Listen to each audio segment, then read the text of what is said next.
ঢাকার এক শান্ত নিরিবিলি গলি, সেখানে একটা ছোট্ট ফ্ল্যাট বাড়ি। তৃতীয় তলায় থাকে তানিয়া আর তার স্বামী আজহার। সংসারটা বাইরে থেকে দেখলে একদম ঠিকঠাক। সকালবেলা অফিসের তাড়া, দুপুরে ফোনে খোঁজ খবর, আর রাতে একসাথে বসে খাওয়া, সবই ঠিক ছিল। কিন্তু তবুও তানিয়ার মনে একটা শূন্যতা ছিল, একটা অদ্ভুত অনুভূতি, যেন কিছু একটা নেই। আজহার খারাপ মানুষ না, সে সংসারের দায়িত্ব নেয়, মেয়ের স্কুলের খরচ দেয়, সবকিছু ঠিকঠাক চালায়। কিন্তু একটা সমস্যা ছিল, সে ভালোবাসা প্রকাশ করতে জানত না। অফিস থেকে ফিরে ক্লান্ত হয়ে যায়, চুপচাপ বসে মোবাইল স্ক্রল করে বা বই পড়ে, কথা কম, প্রশংসা তো প্রায় নেই বললেই চলে।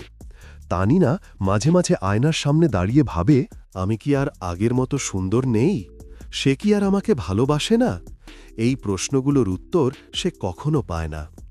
একদিন ছোট্ট একটা ঝগড়া হলো, কারণ খুবই সাধারণ, রান্নায় লবণ একটু বেশি হয়ে গিয়েছিল। আজহার বিরক্ত হয়ে বলল, তুমি কখনো মন দিয়ে কিছু করো না, আমি এত কষ্ট করি। এই কথাটা বাইরে থেকে ছোট মনে হলেও তানিয়ার ভেতরে গভীরভাবে আঘাত করল। সে কিছু বলল না, চুপ করে গেল, কিন্তু ভেতরে ভেতরে একটা অভিমান জমে গেল। সন্ধ্যায় বারান্দায় দাঁড়িয়ে তানিয়া একা একা আকাশ দেখছিল।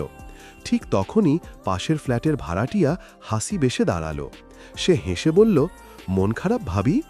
তানিয়া একটু অবাক হয়ে গেল, সে কিছু বলল না।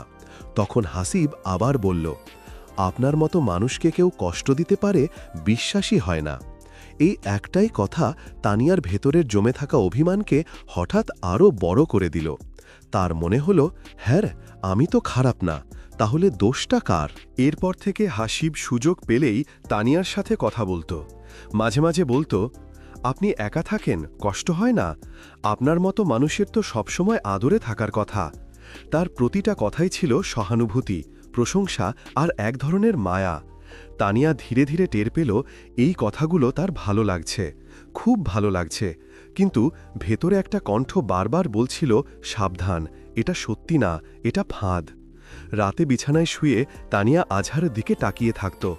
মনে মনে বলতো, একবার যদি বলতো তুমি সুন্দর, একবার যদি বলতো তুমি আমার ভরসা। কিন্তু আজহার কিছুই বলতো না, আর এই নীরবতায় তানিয়াকে একটু একটু করে দূরে সরিয়ে দিচ্ছিল। অবশেষে একদিন তানিয়া মেয়েকে নিয়ে বাজারে যাচ্ছিল।